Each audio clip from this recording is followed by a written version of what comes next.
Welcome to this episode of the UKRunChat Podcast. I'm Michelle, and today's conversation is with Neil. He's 48, a builder by trade, and this April, he's committed to running and walking 950 miles in just 21 days, visiting every Young Lives versus Cancer home from home across the UK.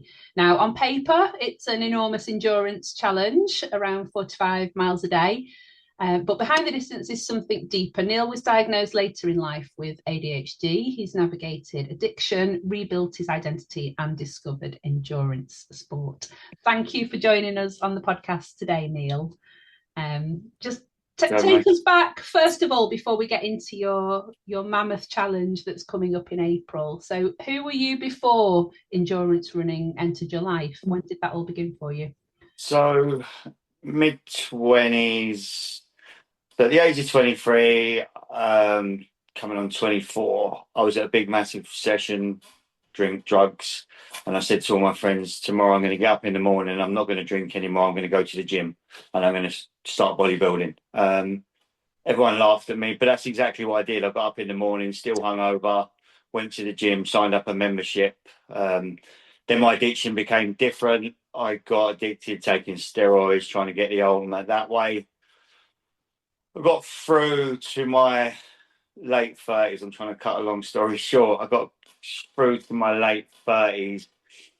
Eventually, steroids had got the better of me. My head went, everything went. So I stopped taking steroids. All the way through this, I used to smoke, and I carried on smoking. As healthy as I was, as fit as I was, I smoked.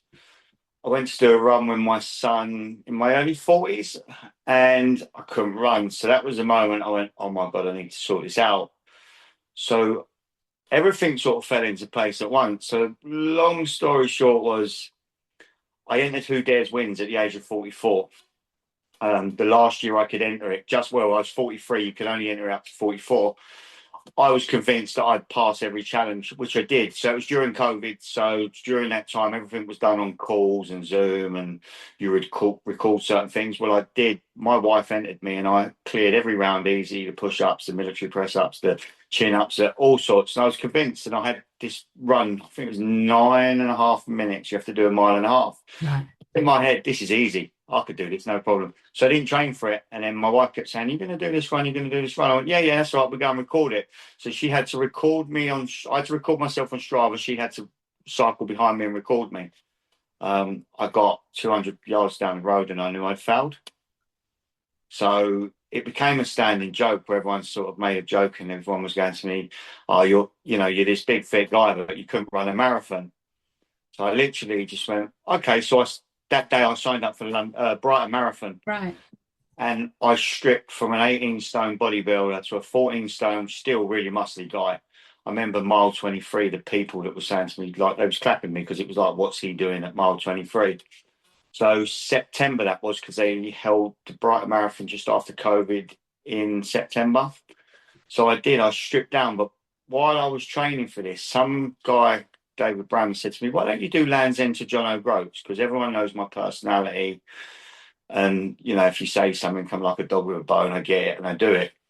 So I was like, yeah, but I didn't know he meant on bike. I thought he meant on foot. So I had this plan in my head all the time I'm training. I remember my first run, actually, the first time I went out when I signed up for the marathon. And then that's the day that I realised I couldn't actually run a mile. Like, I literally, my first ever mile, I was like stop, start. And it's like that achievement, even the achievement after 3 weeks to get to your first mile, it was like a milestone. So in my head, I'm cycling this thing, Land's End to John O'Groats, training for the marathon. I ran the marathon, completed it, and broke down afterwards. It was like that challenge and everyone's like, are you okay? I'm like, yeah, it's just like it's all gone. It's just like, I don't know if anyone understands, but it's not about the marathon. It was everything that went into that marathon. Anyone that's a runner would know that. So I'm like, oh my God, it's like, it was just an insane feeling. But of course, I got down, depressed, and realised I was down and depressed about it. So this Land's End to John O'Groats is ticking down my head. So then I thought, right, I'm going to go for it. So I've never actually provisionally booked it. but I carried on training for it. So the following year, I upped it and I ran 3 marathons back to back. So we did Brighton, Manchester, then London back to back. All 3 of them. Stress fractures. I mean, the things that I've learned about running in this is my 5th year, I'm guessing. It's unreal. And I have a relationship with running. No one believes me. I don't like it. I hate it. I hate every minute of it. Like I did my first 10-hour run 2 weeks ago. I can't stand it. It's horrible, but I love what it does for me, like internally, the feeling. So this love-hate relationship that I've had with running for the last 5 years, it sort of made sense to me. There's been a standing joke since I was a kid, more so as an adult, people saying you've got ADHD, and I'm like, yeah, whatever, of course, just blowing it over, but making a joke and playing with it, because my interpretation of ADHD is the naughty child. So how would an adult, that's quite in control of everything, have ADHD? So I just thought I'd get diagnosed, and when I got diagnosed, actually everything came up, and it all makes sense now what my relationship with running is. It's what it gives you mentally, in the way that the achievement of it, because as bodybuilders, bodybuilders hate me at the minute because I'm still a big guy. I'm still fit. I still go to the gym every day, by the way, and I push heavy weights. Like I run a marathon, so 26-mile run on a Saturday morning, and I'll go to the gym and I'll be squatting 150 kilo, 130 kilo, like for reps. That's my thing, is if you're going to finish your legs off, you might as well go and finish your legs off. So that's the thing I do. But yeah, bodybuilders don't like me because I say the hardest thing I've ever done is running. Right. When bodybuilders, because I've been part of the crew that would sit there and go, "Oh, the runners, you just look at them, skinny little guys that run around, and women that they're just nothing. It's just a bit of running."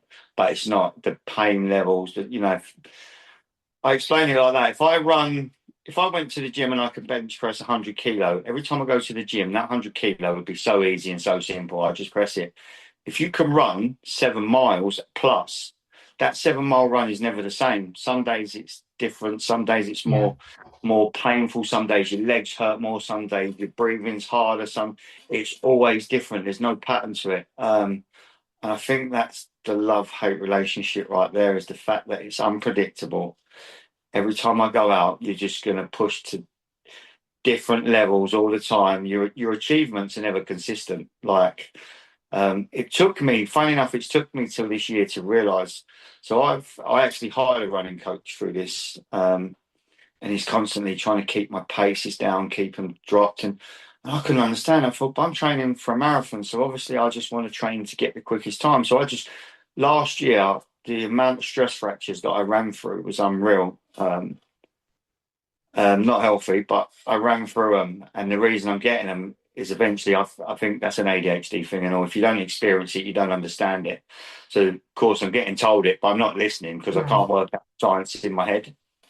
I couldn't work out how you run for a marathon and don't get your speed up by getting your speed up, but because I'm slowly working out that you go for a run, it'd be like 4 mile easy, 7-mile marathon pace, 4 mile easy.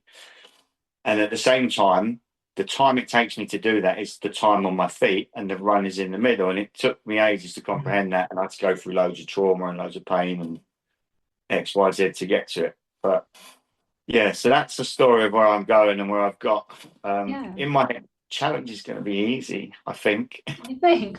So what's prompted this challenge then? Why that distance, and why the charity? So the Land's End to John O'Groats thing stuck, and then it was funny actually because there was 2 people was going to run with me, and I said, so I was going to do this run last year. It was going to be last April, and the 2 guys that was going to run with me, I said to them last year, I said, I've postponed this for a year, but I don't see a lot of training going on. So I'm constantly training for it in my head. I know what I'm doing. I'm running back-to-back marathons, picking as many half marathons, doing as many miles as I can. And I didn't see no training. So I just said, look, I'm not being horrible, but this journey's not waiting for anyone. If we're going, I don't know if you know the logistics of it. In the end, I've gone for a camper van, but if you know the logistics of it, I'm not waiting for you. I've got a 21-day challenge in my head that I'm going to complete this at 45 miles a day. and I'm not waiting for you. So you need to make your mind up now. Are we doing it or am I doing it? And I was happy because it's me. It was my journey and it was my thing. And I generally didn't want anyone, like, running's your safe place. It's like a sacred place where you go, lots happens, it goes really quickly. You think about loads, but nothing holds in. It's just a nice place to go. So I didn't really want anyone with me on the run. I want a support team and people to come with me. So I picked it for this year, and maybe there was a blessing in that because we do a lot of work for Young Lives versus Cancer, and they put my name up. So I've got my name put up in one of their houses in Paul's house. So as a company, they've put SD Carpentry's name with my name in a little plaque in Paul's house, just near not Great Ormond Street Hospital. It's the hospital in Euston. I can't remember the name of it now. But they put my name up in there. While I was in there, somebody produced this map, which is on my jumper, actually. Yeah. This is the map that I'm doing. And on that map, it showed all the different houses of Young Lives versus Cancer. And they do a virtual event where someone might cycle from London to Nottingham. Somebody might run and that's how it went. And I went, has anyone ever run that before? And they went, no. I said, what's the mileage? So the mileage is 1,233 miles, but 950 on foot, and then part of it's on boat.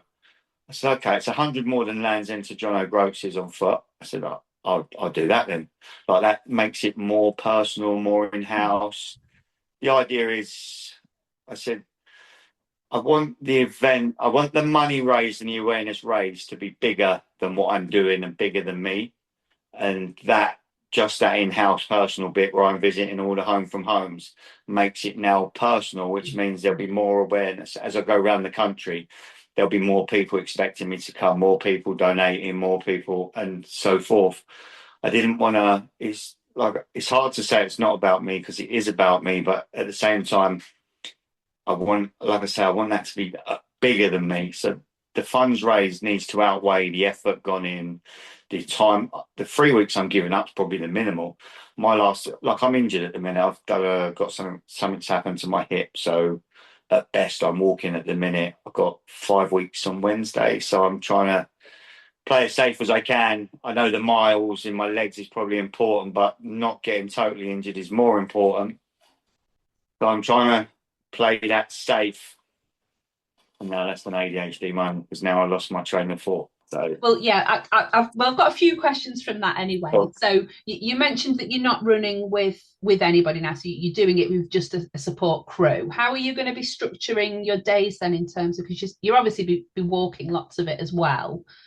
Have you kind of thought about how that'll look practically, like your sleep strategy and? So as we stand, I've hired a camper van. And I've hired the camper van for 4 weeks just in case, but I don't think I'll go over. And we've booked 11 hotels along route. So I've planned my journey every 15 miles. Okay. So I know where I'm going to be. So my support team know where I'm going to be. So I carry minimal. At best, I need to carry probably, so I can't do gels and things like that. I do protein flapjacks and protein bars and glucose sweets and things. So at best, that's what I need to carry in water. And I've got my 15-mile stops planned out. Got my hotels booked if I make it on time. If not, we have a camper van. Because I always said the camper van was the best idea because I might be strong one day, I might be weak the next day. I think I touched on it before. I generally want to be done in 20 days if I can. My mum's birthday would have been on the 20th of April. I'm a little bit like ADHD and I don't think about things. Whereas my brothers celebrated, my mum died in her early 40s. I've never really dealt with that, but I said once I'd done, I'd like I say, running's opened a lot up for me and it helps me think things and I deal with things a lot better. So I've learned to deal with a lot of my emotions where I couldn't deal with them before. So I'd like to do something on that day, the 20th. If I got back, that'd be a good day. It's only actually an extra 2.5 miles a day, so it's not that bad. Yeah. Someone said, if you're doing 45, it's bad. I went, if you're doing 45 and your legs are dead, even if I waddled, I've got nothing else to do with my day apart from sleep. I actually function, the more sleep I have, the worse I feel. So I actually function better on just 5.5 hours top whack sleep. Yeah. So that 2.5 miles is nothing.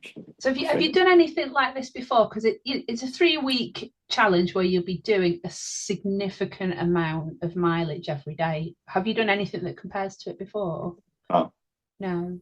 No, so I've not even touched close. Like I say, the closest I've done, my training took me, and then I got injured slightly just after. But that was the peak of my training. That was as bad as it got, which is to mimic 45 miles. Yeah. So my whole training, that's why I said, someone said, why don't you postpone it now you're injured? That's where I was going earlier. And I went, Right. I don't even want to explain like how in you, like, that sounds easy. I'll just postpone it. We'll do it 2 months down the line. Firstly, obviously, all the logistics have been arranged. Secondly, I don't want to repeat my last 3 months. Like, if there was ever a time that I thought I was going to break, and again, it wasn't the training, so I'd get up. So I'd go to the gym 7 days a week. Never stopped that since the day that I gave up drinking drugs. That was I call it my savior. That's what originally rescued me. That was my thought process. That's what stopped me from drinking and changed my life. Absolutely changed my life. Everything I've got now is probably to that one night going out drinking and getting drunk and clicking a button. So I never stopped the gym. So I'm in the gym 7 days. I run 6 days, but in that 6 days, I double run 4 days. And then I have something between a 6 hour and a 10 hour run on a Saturday, and a gentle run on a Sunday. But that, with trying to organise the logistics, with running a business, with having 5 children, with teaching them to drive, with taking them up, it all just takes a toll on it. And I went, that's the hard bit. So when I say 21 days, that's all I've got to think about for 21 days is one foot in front of the other. The pain, if there's going to be pain, I don't know what that feels like, but I'm sure I can deal with it. Like I say, I've run through stress fractures. I run 3 marathons on the spin with stress fractures, and then went and run the Berlin Marathon couple of months later with the same stress fractures in my legs. Again, that wasn't a clever thing, but I got a good pain threshold. So dealing with the 21 miles a day is nothing compared to the last 3 months, because that is generally in my mind, that's the hard part. I know it's the hard part. Yeah. So just talk us through like the organisation it takes to get a project like this off the ground and get it to work. What have you had to be dealing with in the background? Yeah, I thought that was going to be the easy part, actually. When I didn't think that through. That's another ADHD trait. You just like go straight in, and then once you're sinking, you're like, oh God, I've got to do this, I've got to do that. So the first thing I started doing is trying to organise hotels. And then I realised that I might not get there, or I might be further than that. I might want to do more. So we got to the point, then I started emailing different companies to see, not to get anything for free, but to explain what I'm doing, to see who would help me out in the way of maybe be a bit lenient with how long they lend me it. So I only want it for 3 weeks, but I might need it for 4. So to see if they would give me some sort of discount. And to be fair, the camper van company was really good. I think I got it for £1,300 for the 3 weeks, which is, I couldn't even get it for a week at that point because it starts in the Easter holidays. Right. So part of my run's in the Easter holidays. So that was a massive no-no. So then you get that part done and you think, okay, that's one of the hard parts done. Then you get to the point where actually, like, what's my route? Like, what way am I going? Where am I going? And I know I've got my watch will follow. I'll just put a destination in and follow my watch. That's easy enough. But how does everyone else know where I'm going and where am I going to be and what am I going to do? And what gyms, like someone said, oh, gym, oh yeah, I want a shower. So I've got a gym membership to Anytime Fitness. So, and I'm going to take a month. There's another 24-hour gym. I'm going to take a month's subscription with them. But I need to know where they are. So I need to know where my route is, where all these places are. We've got to plan this and plan that. Then I need to know my support team. So I've actually only got one main driver. Everyone else is going to dip in and out. Sasha took 3 weeks off work, but he's like a freelancer BT. So one of the people they do wouldn't give him one day off. So we actually get to, I'll be on my way to Edinburgh and he's got to nip off, drop the camper. So my friend Daniel's going to come over, take over and swap over. So then you get the logistics sides of that. Then you think you've done it again, and then it's food, what you eat, and what calories. And then I done no research on what calories I need for that, and we actually come up with 9,000 calories a day. Wow, that's a lot. Yeah. And I believe you're a runner, so you would know that a big run and eating is probably one of the hardest things you'll ever do. Things, But I'm a huge eater. When I ran my first 8 hour run, I completed 36 miles in 8 hours with an hour break. I couldn't eat. I got home. It was like, oh my God, I'm so not hungry.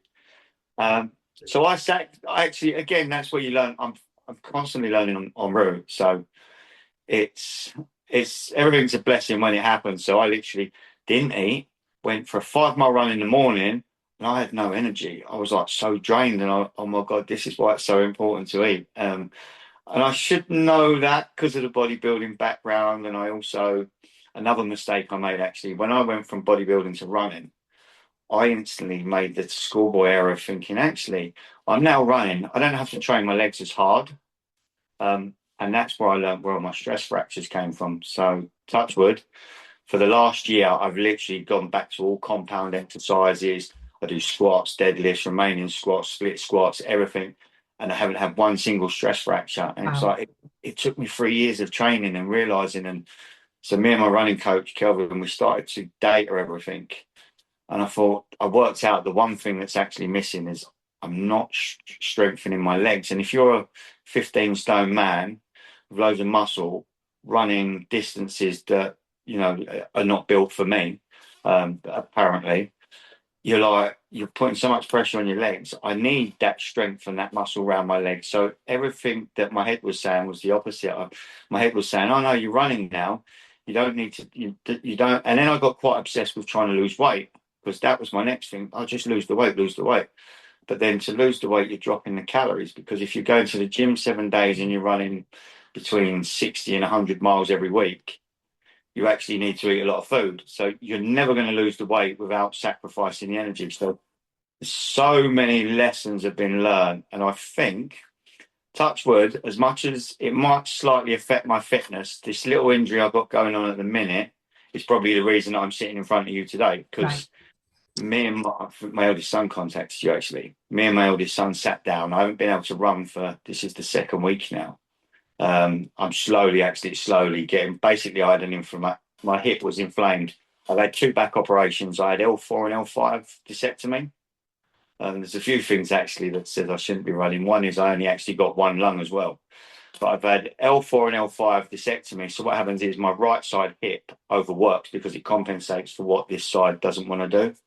So my hip's inflamed, it trapped a nerve, and I couldn't literally physically walk for couple of days, and it's slowly easing off and easing off. So, but I think that happened to allow me to then do this side of it, which is I really wanted to promote it as much as I could, again, to earn as much money as I could, not about me, but more about the more people that know, the more people that might go, oh, actually.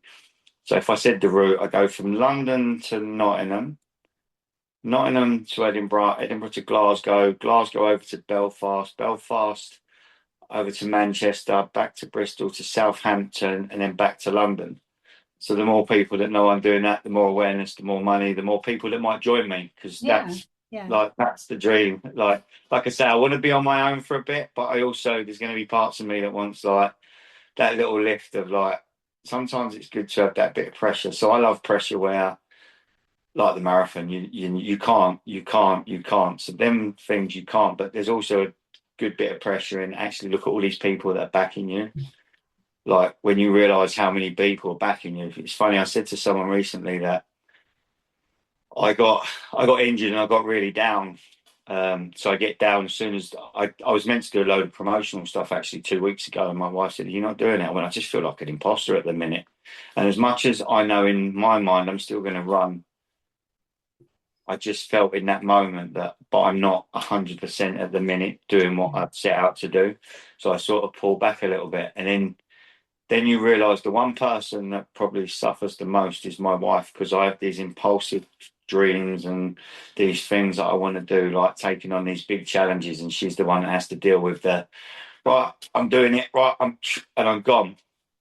And then when she says things to you and you think, shit, you actually realise that she's the one person that could quite easily go, oh, why don't you pull out? But she didn't. She didn't. She's like, but you're going to do it anyway, aren't you? And I went, yeah, you're right. But it's that moment there where you realise that actually, in my head, she should want me to not do it, but she actually doesn't. Like, as much as I know it's a big, massive pain to her, like how I am and how my brain works differently. And that's why I say it's all unwrapped backwards now. So to get diagnosed with ADHD, it all makes sense why I am what I am. Yeah. I did a whole write-up about it. So I wrote down all the superpowers because I see a lot of negativity around ADHD, and I'm like, what? You lot are mental. Like there's so many better things, like the energy you get with it, the if you push through it. So there's a mental side to it. It's quite hard to. So I say to my wife, when I used to go on holiday, I would not go unless there was a gym. And she's like, really? And I go, yeah, really? And she went, and it took her ages to work out that what happens to my mood if I don't go. Right. Which some people might say that's a negative, but that's a positive because that's the mood that pushes me to do it. And it's the same now with running because we now got a new thing, or we haven't anymore, but we did. My wife went, so if I can't run, we go, well, I've got to take my trainers, I've got to work out, is there any decent running routes where we are? Is there a running machine? Am I going to be able to? And she's like, but you didn't have running before. And I go, no, but I've got it now. Like I need to channel it out and do something with it.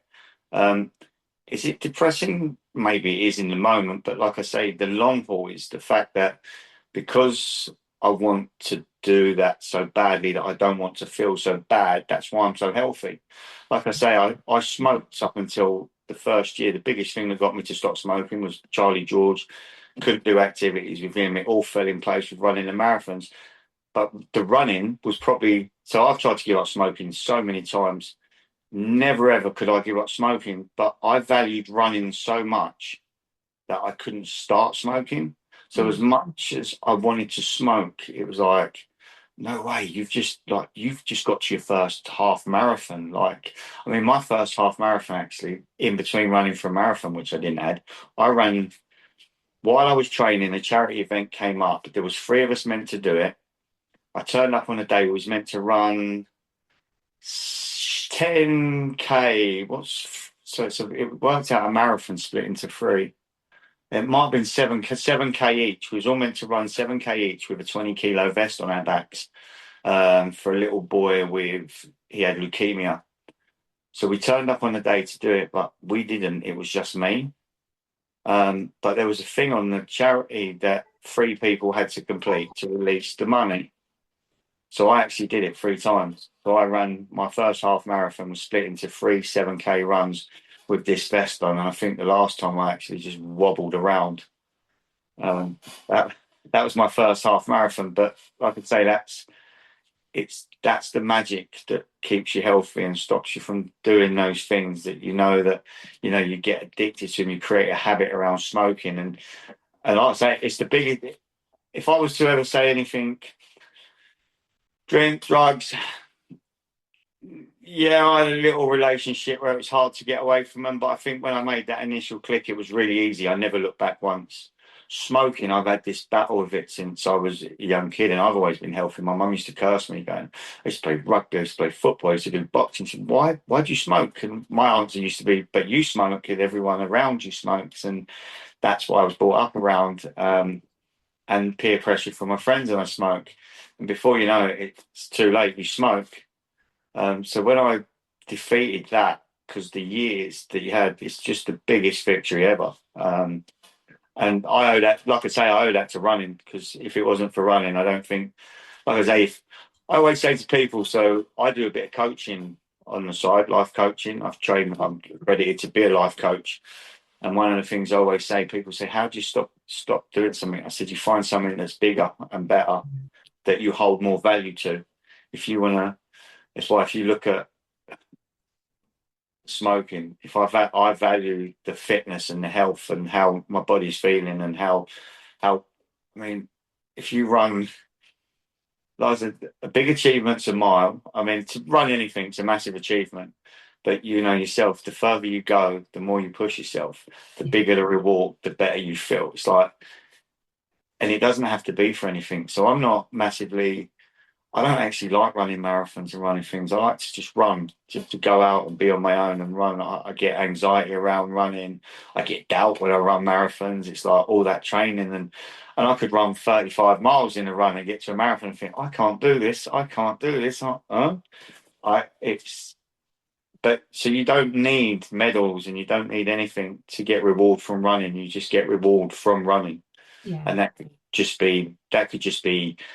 I'm going to get up at 4:30 tomorrow, and I'm going to go for a run, and just to complete that 5 mile run, it's just magic. Yeah.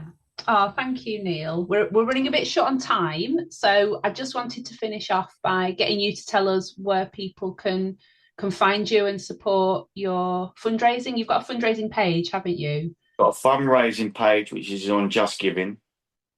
We'll share the link in our show notes for those who want to. Yeah, I've also got a text code. So I set up a text code with the charity. So you can, I can't remember the number, I think it's 70940 text Neil, but I'll share that with you after as well. Yeah, we'll share that with our followers. Are you on social media anywhere? Can people follow you? I'm on Facebook and I'm on LinkedIn.